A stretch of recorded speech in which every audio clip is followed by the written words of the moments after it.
We almost get into this mindset for a lot of retailers where they say, I'm going to win the customer over by facts, by data. But when you start telling a story about where the product was from, how the product was made, now they become almost a character in that story and thinking about how it could fit into their life. Hey, what's up? Benjamin Gottlieb here, and this is Shopify Masters, your companion for starting and building a business. If you're listening to this show right now, there's a very good chance you either own your own business or at least you're thinking about starting one. And so inevitably, you think a lot about how to sell more of your stuff. There are so many articles out there, YouTube videos, podcasts like this one. They're full of advice. But if you ask Neil Hoyne, most of these strategies are actually short-sighted. Neil is the chief measurement strategist at Google, so he knows a thing or two about what I'm talking about. And his recipe for success, not clicks, not conversions, but building relationships with your customers through conversation. That's just some of the advice from his new book, Converted, the Data-Driven Way to Win Customers' Hearts. And guess what? He's my guest today. Neil, thank you so much for doing this. Hey, thanks for having me. Are you available for hire? I'd like to just, have you walk around with me to meetings and just introduce me like that. That's fantastic. And I paid Neil to say that, so thank you so much, Neil. I'll give you $100 after the interview, no problem. Hey, my pleasure. Neil, let's start with this. If I am a marketing team, or a company for that matter, why are conversations just as important as clicks and conversions? I mean, clicks and conversions, that's where the web started. It was all about immediate gratification. Somebody goes to your website, maybe you paid money to get them there, and then they do something that you want. But we also know relationships are being built. Oftentimes there's going to be customers that come to your website, but they're not sure if they want to buy right away. Maybe they need to ask somebody else in their family what they think about the idea. Maybe they want to go to other websites to see alternatives. Maybe they buy and then they come back again. Those relationships are just a natural part of doing business. And as you pointed out in the introduction, clicks, conversions may be a little bit short-sighted. You lose touch with those customers who may come back multiple times, contribute a lot of value, but are lost in the noise of people who are simply transactional. And in your book, you have this example of a customer who's come back multiple times. Perhaps that's an underestimation, right? Yeah. This is a shopper who visits a store 262 times, if I'm not mistaken, but not visiting the physical location, but the website, right? Looking to buy a pair of heels. How do you have a conversation with somebody like that who's hopping in, checking out their virtual cart, and then leaving so many times? Well, first, the requisite disclaimer. I don't understand how people buy shoes. I understand some people have hundreds of pairs of shoes. I have 6. For some people, I imagine that is a longer process. They're thinking about where they're going to wear them, if they're comfortable, how much they want to spend, do they like the brand? I look at durability and comfort. That's it. But for those people that have a longer process, maybe spending significantly more money, we might expect them to take multiple interactions. Now, if you had a physical store and you saw a customer come in, now this more than 200 times, this was over a period of 14 days. If you saw a customer come in that many times, I want you to think about in a physical environment how you might change your approach. I would think they're maybe casing the place, right? Oh yeah, they came in that many times. What are you doing? Who has all this? Who has all this time?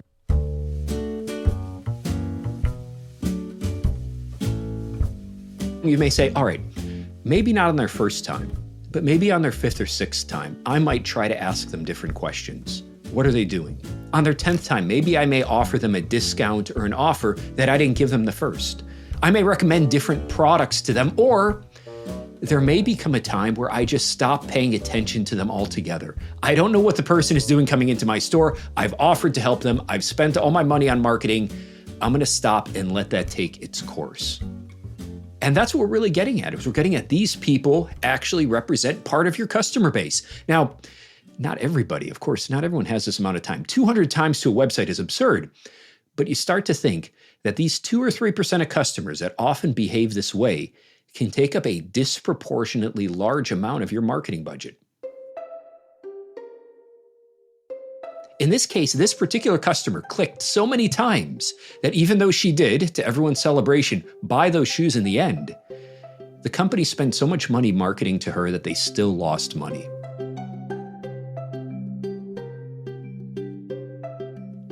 And we went back and we looked at their data. We said, what did you learn about this customer? And they only looked at that last click and they said, well, she came to the store, She bought a product. Here's what she did right before it. They didn't know how many interactions she came because they weren't paying attention to it. They were paying attention just to that moment she ended up buying the product. Now, really, the thesis, the central part of the book is asking this next question. What do you do if this customer comes back? Was it worth it? All the time you spent building that relationship?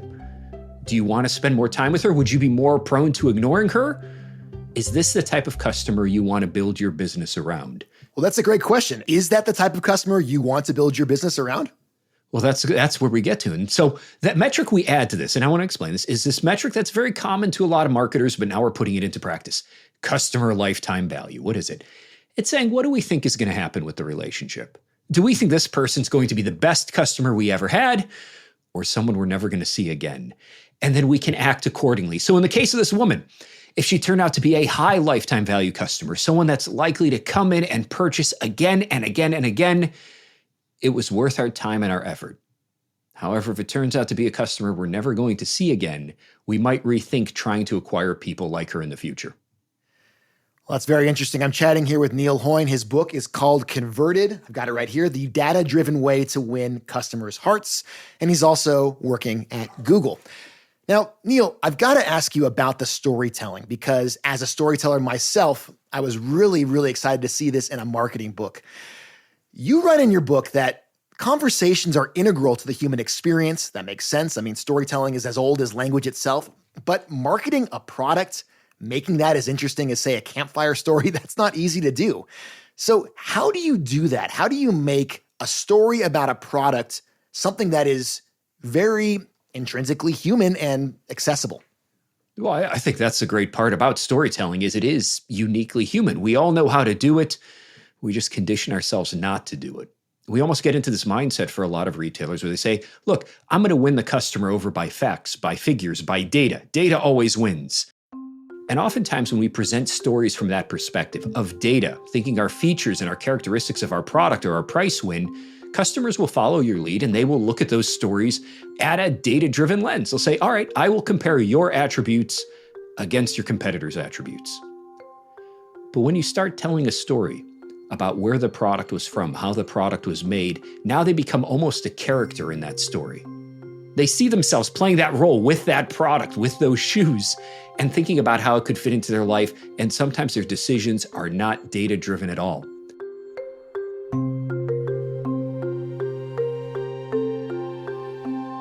They may pay more for those products or features they didn't think were important. In fact, even when we look at the stories that companies tell, if you happen to tell a story about how your product is made and the people that contribute to it and build it, consumers rate that as being higher quality. They have a greater sense of loyalty, understanding what normally websites hide from them, which is what's actually going on beyond the page. How did this product end up at my door? Those very core elements of marketing, if they're part of your story, the benefits are immeasurable. It's just we get off too often to say, well, we'll throw the data at the customers and they'll figure it out. Right. Customers really want that human interaction behind it.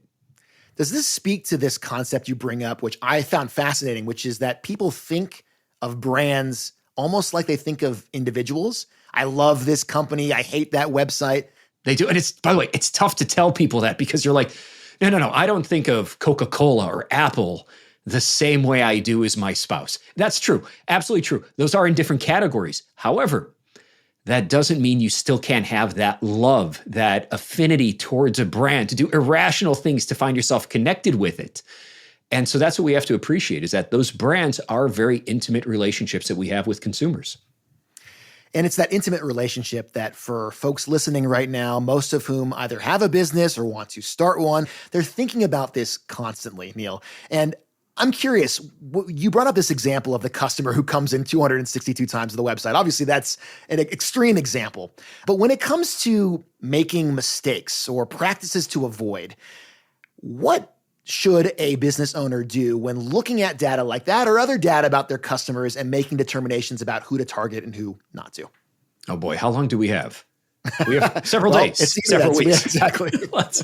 All the mistakes we make. By the way, you'll learn, I focus a lot, especially on the book, on mistakes. I think we learn a lot more from mistakes than looking at companies where we think a CEO or entrepreneur points in a direction and they all head that way and it works out. It rarely is the case.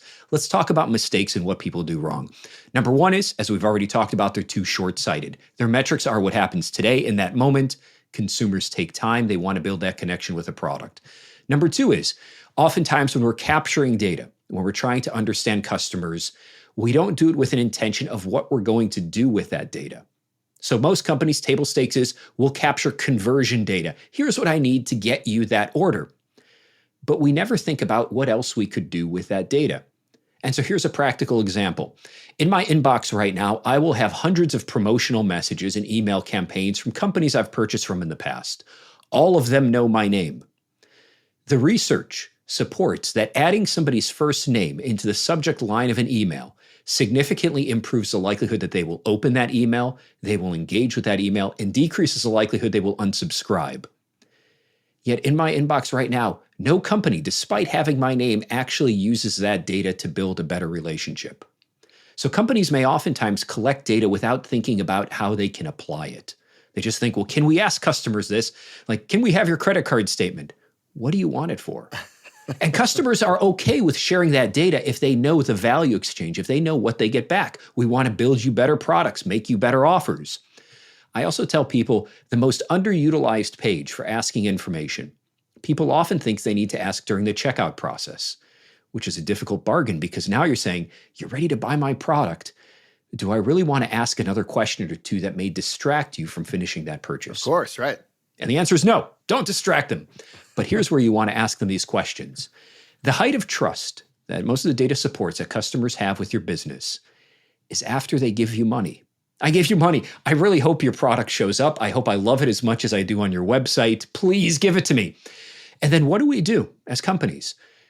We give them a thank you page with an order number that nobody writes down, telling them that their email will have all their information, inviting them to close that window. It turns out that after they give you the money, that's at the height of trust where you can ask them those additional questions. What other companies did you consider? How valuable did you think our products were? How much money are you giving to us versus a competitor? That should be a playground for you to ask some of these questions to your customers to learn a little bit more about them and their behaviors. Just at the same time, always think for the questions you're asking, don't collect information just for the sake of collecting it. Think about how you might use it to personalize your emails, their experiences, or deliver better value to them. So Neil, I've got to ask then, in your estimation, many companies are collecting information, but they're not using it properly. You just alluded to some of the ways that they could use it a little bit better, but in your expertise, what are some ways that companies, brands that are listening, entrepreneurs that are tuned in right now might be able to use the data they're collecting a little bit more efficiently? So the starting point is not the reports. Far too often I see entrepreneurs go in and say, here's my analytics report. Let's see what's in it. And then they'll stare at it and be like, well, traffic is up in Brazil. Why is that? I don't know. What do I do with that? And you can't do anything with it. I can't do anything with it. I'm having PTSD, by the way. But go. No, it happens. It happens. Small companies and large companies. This is where you're looking for data and you hope it tells you a question or an opportunity, and it never does.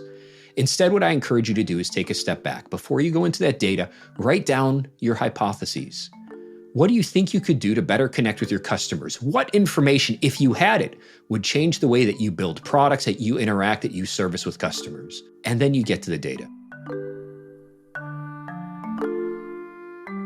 So you come up with this huge list of the hypotheses you have, and then the next question you want to ask yourself is, do we have any data that helps us either prove or disprove this hypothesis?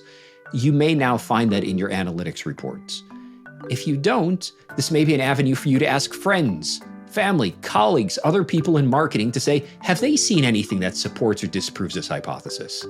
And if you don't have any data, then you move on to the valuable third step, which is, can you test or find a way to capture that data on your own? But here, really what we're doing is we're starting with the question, what you think you should do differently, where you think there's an opportunity, and then all those reports work to support that. As opposed to the other way around, let's look through all the data and see if there's something there. And then we get frustrated when we're never sure about the question or the action we should be taking. We've been talking with Neil Hoyne. He's my guest today, Chief Measurement Strategist at Google, and also the author of Converted, the Data-Driven Way to Win Customers' Hearts. I'd like to take a moment here and thank you, yes, you, for listening to our podcast. Each week we bring you stories from Shopify founders and also industry experts like today about everything entrepreneurship. So if you're digging what we've got going on, make sure to give Shopify Masters a follow or subscribe to the show wherever you're listening now. And you can let us know your thoughts by leaving a review. We really appreciate you and thank you so much for listening. Neil, I would be remiss if I didn't ask you about recent advancements in artificial intelligence. After all, you serve as a senior fellow in AI at UPenn, the Wharton School. Beyond these existential questions about OpenAI, ChatGPT, how are these advancements changing the mechanics of having conversations with your customers? I mean, there's no doubt that a lot of the things we've seen from these large language models, things like ChatGPT, help on the creative side, different ways that we can tell stories, express ourselves in very unique and creative ways. And especially for entrepreneurs, that's a great gateway to say, here's how AI can be actionable to you. Where I'm a little bit more concerned, though, is also that AI sometimes can be that solution in search of a problem. Where more companies are saying, well, now that we have AI, how do we integrate it directly into our customer experience? How do we build chatbots? And that's where I also offer a little bit of restraint. So starting again to say, this is what AI does, I find companies are successful saying, where can it start to fill in and add immediate value in the processes and things we're doing day to day? Can it help us understand our data a little bit better or build presentations or some of these copywriting campaigns? The answer is yes, absolutely. And it's easy to get started. But when you start seeing these more heavier integrations to say we need to change our entire business or our value proposition to our customers, I urge a little bit of skepticism. As with all things AI, part of the adventure of this technology is that we're exploring what it can do and its limitations. And we're still in the early days of it. And you may have seen a couple weeks ago, there was this lawsuit with an airline where— You're talking about the Avianca suit where yes. An attorney filed a lawsuit basically using AI to find a court case, and that court case didn't exist.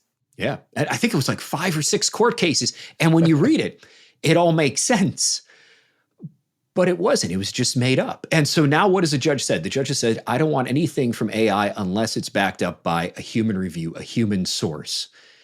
And that's the same way that we have to look at applying this technology within businesses, that it's very powerful, but there always needs to be that human element to say, is this message the right thing for our customers? Is this technology what our customers are really asking for?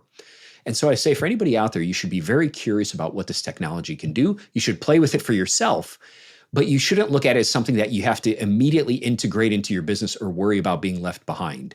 Your business is successful because of everything you've done to this point. AI should help to accelerate or transform it, not to dramatically change it and head in a different direction.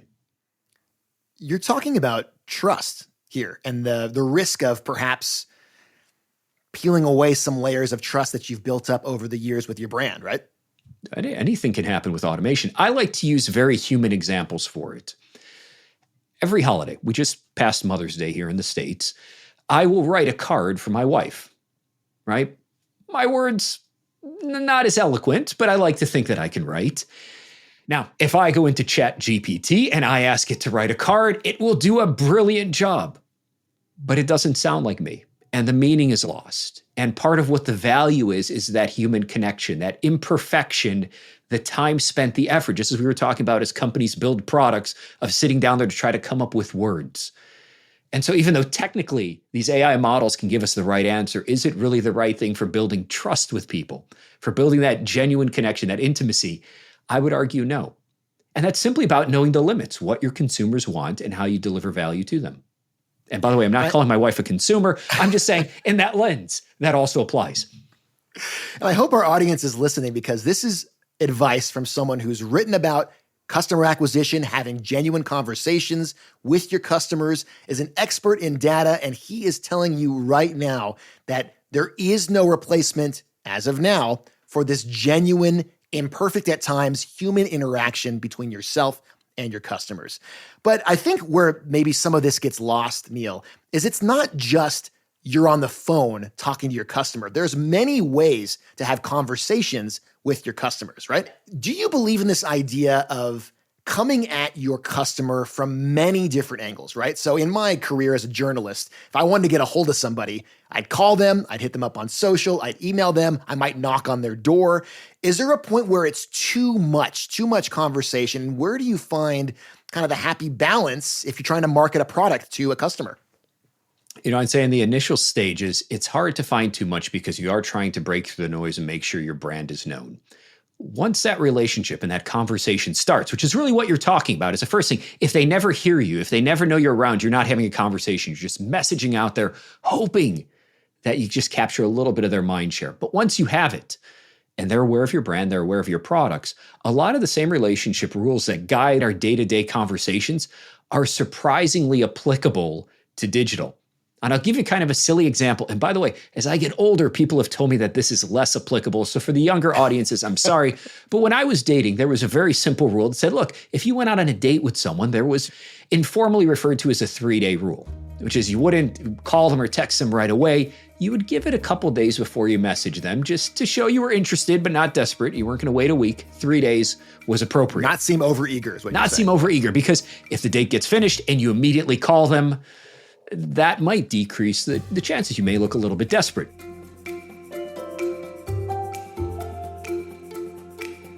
Now, are we surprised that when we look at consumer behavior to advertising, the same type of rules apply? For those advertisers that immediately start messaging, emailing, serving up advertising to customers as soon as they leave the website, actually see a decrease in the interest of those customers in buying the products.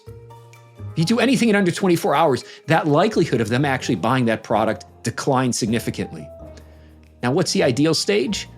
Around 48 to 72 hours, around 3 days after that interaction where they leave their shopping cart is the optimal time to increase purchase intent.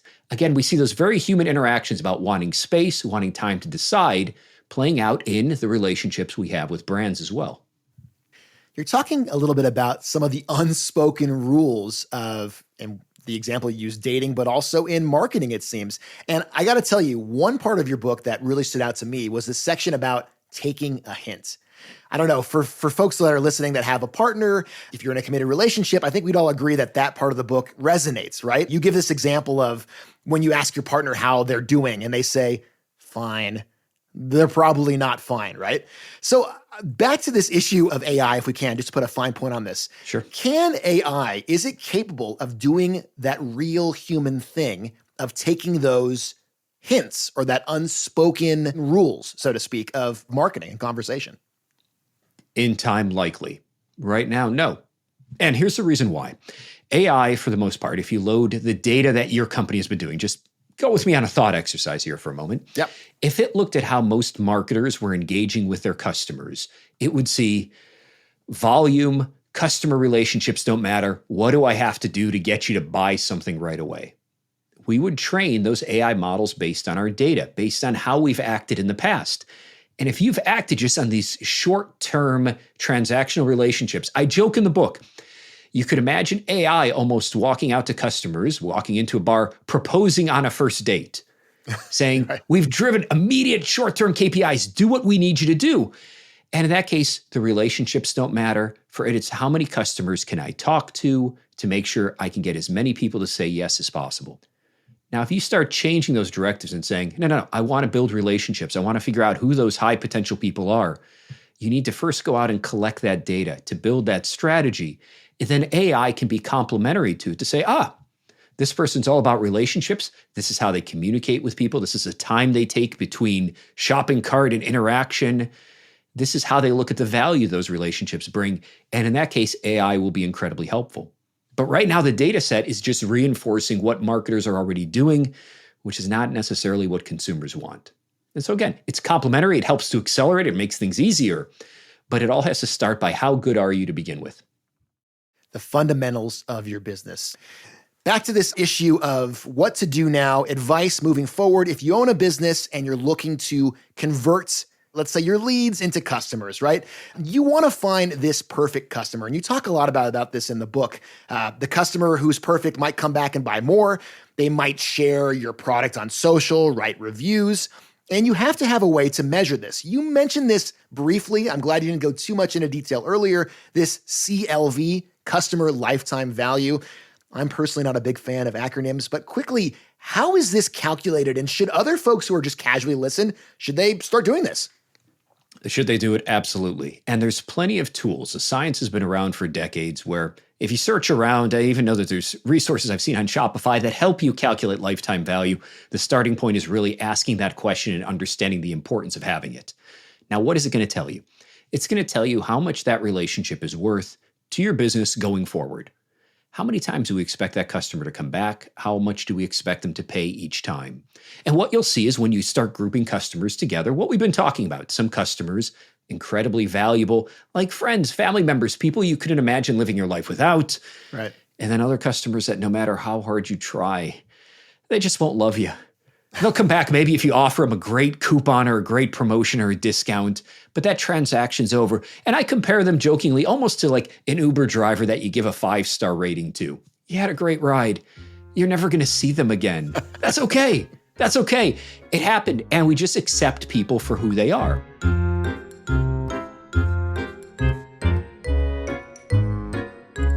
But the worst thing you can do as a business is to look back and say, hey, I'm going to go date that Uber driver and my friends and family don't matter. Or you treat everybody the same. You just say, this is an average customer for me. I kind of joke around with this, and personal relationships, they work great. This is why we have this through line on them. But if my wife ever asks me, she's like, well, how much do you love me? The worst answer I can give her is that I love her as much as everyone else. Yes. Because that's not respecting who she is. And imagine your customer calls you up, one of your perfect, great customers. They've been with you for years. They buy every product at full price. And you say that, right? And you're like, I treat everybody the same because I don't know. And that's what lifetime value starts to untangle is it gives you this list. Picture it like a spreadsheet. Here's all your customers by name. Here's how much they're going to be worth for you going forward. And really the question that businesses have to ask themselves is not only once you have that data, and everyone can have that data, the math is there, it's easy enough to do, is you start getting this picture of what makes these great customers so special. Where do they come from? What do they buy? When do they buy? What do they need from me versus the customers who I may want to stay away from? And slowly but steadily, it's not to say you only focus on the very top 5% or 10% of your customers. You just get this understanding to say these are the people your business gets along with. These are the people that aren't as interested, and you can start adjusting your marketing plans accordingly. And by the way, if you're interested, we're going to have more about customer lifetime value on our blog. Just head over to shopify.com/podcasts and check out this episode. We're talking about the perfect customer, but you also have just as much interest, perhaps more, in the bad customer. Why is the bad customer so valuable to a brand? Anybody that's going to buy your product is worth having. Unless, of course, they're like the shoe buyers where you overly invest. But I say that's on you. You can stop investing in those people. But the first rule is you never want to turn anyone down. If they're going to buy your products and give you money, that's fine. You just want to be a little bit more focused as to who you pay attention to for what you do in your business. The products you build, the marketing campaigns you have, the people you service first. Bad customers are always going to be part of that mix. But here's what I tell companies when they say, well, what should I go for? Should I only try to find the perfect people for me? Right. I say no, because there's plenty of people. They're just maybe acquaintances that still provide some value. They're just not as special as other people. And so here's one way to look at your business. If you were to calculate this lifetime value, look at all your customers. One way, and one of the few ways that I look at averages, is to say, let's look at the average value of the customers you acquired last month. Now, let's say they're $500. The challenge that I'd have for any business is to say next month, see if you can make that number go up just a little bit. Can you have slightly better relationships, acquire slightly better customers tomorrow than what you're doing today? That doesn't require you to know exactly who your perfect customers are or only acquire them. You're always going to acquire some poor customers. You just want to have a slightly better, slightly more profitable customer base from this lens. That means that your customers are going to start sticking with you longer, spending more money, and your business is more successful because of them. But it doesn't put that pressure on you to say you need to get everything right. You need to find that perfect person every day. You just need to be mindful as to what's leading to slightly better people and put a little bit more emphasis there and a little bit less emphasis on those people we know aren't going to come back. And Neil, if I may just kind of dig a little bit deeper on that, of course. How do you do that? How do you find a slightly better customer? Well, what I start with is I start just with those dimensions to say, if you have that spreadsheet again, names of customers and their lifetime value, I may add on another question to say, what products did these customers buy first? Or what channel did these customers come from? And then from there, I may put a little bit more of my marketing effort towards those channels. So if I find one channel is bringing in better customers than another channel, I may say, I'm going to spend a little bit more with that channel to see if it can improve my customer mix. Or if I find out that new customers love one particular product category, I may feature that more in my emails, in my marketing campaigns. And there's a whole bunch of crazy rules, many that we discuss in the book. One that's of particular fascination to me was that we found out that customers who buy products as gifts for other people, that click that little checkbox to say, this is a gift, it turns out those customers often have higher lifetime values than customers that are buying for themselves. And so that means that not just waiting for the holiday season, but one of the recommendations that the researchers behind that experiment looked at is to say, why wouldn't you want to feature gifts year-round? Because that's going to attract better customers than just getting people to always buy for themselves. And so you learn those little rules and tricks, each one getting you a slightly better group of customers than you had previously. It's so interesting because it's almost what you're saying is common sense, but you're backing up with data, right? Like obviously, if you think about it, someone who buys gifts for someone else is going to be potentially a better shopper than someone who's only shopping for themselves. But it's not something that I think is often discussed in a marketing meeting or maybe perhaps at a larger setting. And it's almost like you're trying to add some common sense and some humanity into something that really is data-driven. I mean, let's not beat around the bush. Marketing is data-driven, right? I mean, it is. It needs to be, yeah. You're spending money, right? Exactly. But at the same time, how are you, if you're sitting right now as a marketing employee or an executive, or you're leading a marketing push, maybe you even run a marketing company, how are you selling this? The data with the conversation. I think it's nice to have, but if companies are going to choose, they're picking the numbers, right? Well, this is the way that I look at it. The first of all is, if you really look at the evolution of this, and I've been in this field long enough, the metrics that a lot of companies use are not there because they were proven to work. They were there because engineers could put them in a report. The very first web analytics tools were simply numbers we could capture. And we adopted this very perverse language where we talk about things that we use nowhere else in the real world, these marketing KPIs. We're going to look at CPA and CPM, CPCs. Sometimes we'll even string them together. We're going to say, well, we need to use SEO to lower our SEM costs so that we can be successful in D2C. These are all data-driven, but they separate us from our customers, which is, I think, at a fault.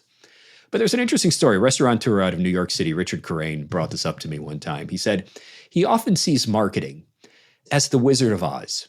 He said the Wizard of Oz, he found that he really needed three things. You needed a head, that's your data, but you also need heart to be able to connect with the customers and everything the data can capture. And then you also need courage, which is to do stuff with everything that you've learned.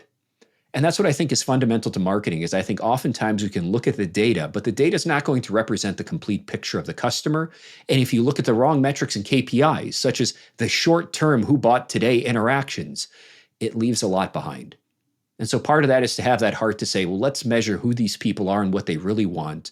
And then the courage to do something different than the rest of the market so that we can connect better with these customers than people that are just treating them like one-off transactions.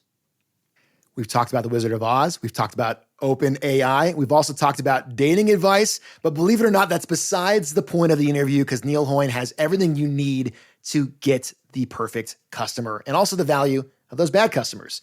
Neil, this has been such a pleasure. Thank you so much for coming by. That pleasure is all mine. Thanks again for having me. Neil Hoyne of Google and author of Converted, the data-driven way to win customers' hearts. And thank you for listening. This show would not be possible without our production team. Macon Coyle and Gogo Zoger are our producers. Our engineers are Miku Betlam and Matt Schwartz. Shuang Esther Shan is our host. And I'm Benjamin Gottlieb.